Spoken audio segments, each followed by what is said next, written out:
नमस्कार मैत्रिणींनो, चला तर मी आज तुम्हाला नाश्त्याला काय बनवायचं ही तुम्हाला विचार पडलाच असेल. चला तर मी आज एक तुम्हाला नाश्ता कसा बनवायचा ते दाखवणार आहे. आता आपण 4 चपात्या घेतलेल्या आहेत बारीक करून आणि 10 मिनिटं भिजवून सुद्धा घेतलेल्या आहेत. व्हिडिओ मोठा होईल म्हणून मी भिजवून व्हिडिओ काढायला चालू केलेला आहे मैत्रिणींनो. चला तर आता बघूया. आपण इथं 2 मोठे कांदे चिरून घेतलेले आहे. एक टमाटो मोठ्या आकाराचा एक टमाटो घेतलेला आहे. थोडीशी ताजी कोथिंबीर आहे. कढीपत्ता आहे. लसूण थोडंसं बारीक करून घेतलेला आहे. आणि शेंगाचं कूट बघा थोडं जाडसर आपण बारीक करून घेतलेला आहे. इथे आपण कढई गरम करायला ठेवलेली आहे मैत्रिणींनो. चला तर आपण आता ह्याच्यात तेल ओतून घेऊया.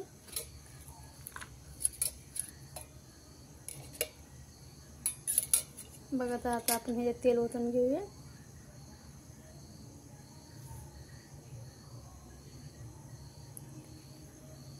बघा एवढं तेल ओतून घ्यायचं आहे. 2-3 पळ्या मैत्रिणींनो. थोडंसं तेल गरम होऊ द्यायचं आहे मैत्रिणींनो. खूप छान असे टेस्ट लागणारी रेसिपी आहे. मला माहितीच आहे की नक्कीच तुम्ही माझी रेसिपी करून बघचाल एकदा. अगदी गावरान पद्धतीने बनवलेली रेसिपी आहे. बघा इथं जिरा टाकून घेतलेला आहे. थोडीशी मोहरी टाकून घेतलेली आहे.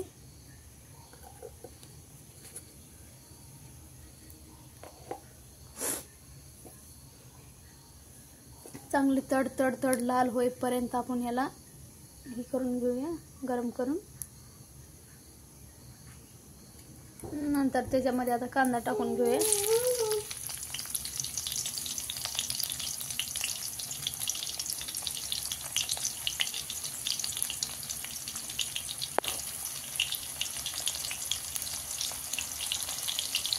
लाल होईपर्यंत आपण कांदा हलवून घेऊ मैत्रिणींनो.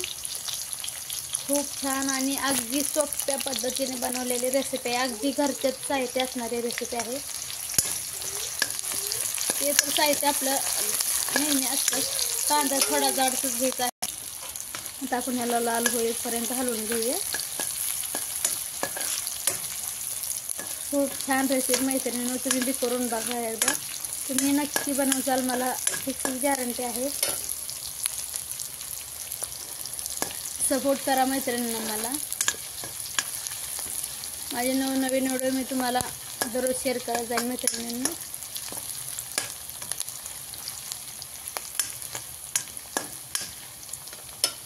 आपण आता लाल होईपर्यंत हलवून घेऊ. बघा आपला कांदा असं झालेला आहे. आता आपण ह्याच्यामध्ये कढीपत्ता टाकून घेऊया.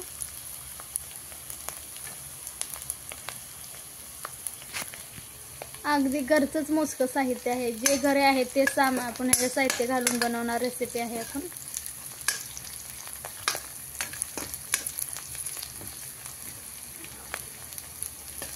खूप छान अशी टेस्ट लागते मैत्रिणींनो. अगदी वायपट न जाणारी रेसिपी आहे. एकही तुकडा आपण न वायपट जाऊ देता आपण ही रेसिपी बनवणार आहे मैत्रिणींनो. आपण आता ह्याच्यामध्ये लसूण टाकून घेऊया. थोडासा 2-3 पुड्या लसूण घेतल्या होता आपण मैत्रिणींनो.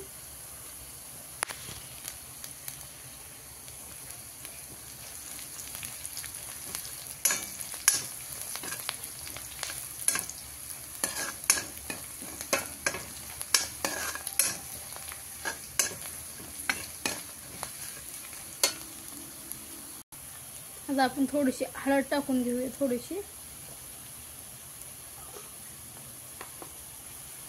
थोडंसं हलवून घेऊ. आता आपण टोमॅटो टाकून घेऊ ह्याच्यामध्ये.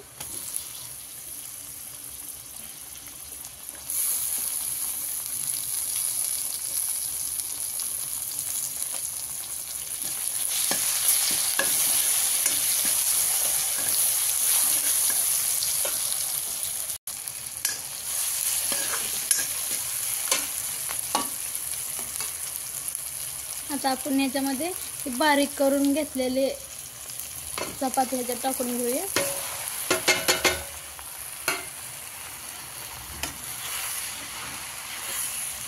थोडं हलवून घेऊ ह्याला. बघा तर आता आपण ह्याला असं एकजीव करून घेतलेला आहे. आपण आता 1 चमचा छोटा चमचा काळं तिखट टाकून तुमच्या आवडीनुसार तुम्ही टाकू शकता. आणि शेंगदाण्याचं कूट आपण बारीक करून घेतलेलं टाकून घेऊ ह्याच्यामध्ये. थोडंसं हलवून घेऊया. आता आपण हलवून घेतलेलं आहे. आता चवीपुरतं मीठ टाकून घेऊया. चवीनुसार मीठ टाकून घेऊया. थोडंसं हलवून घेऊया. वरून आता आपण कोथिंबीर टाकून घेऊया.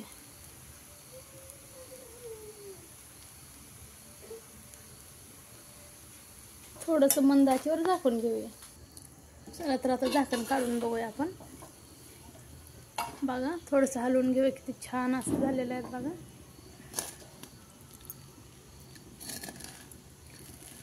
चला आता हे खाण्यासाठी तयार आहे. चला तर मैत्रिणींनो, माझी रेसिपी आवडल्यास लाईक करा, शेअर करा आणि सबस्क्राईब करायला विसरू नका मैत्रिणींनो. बाय.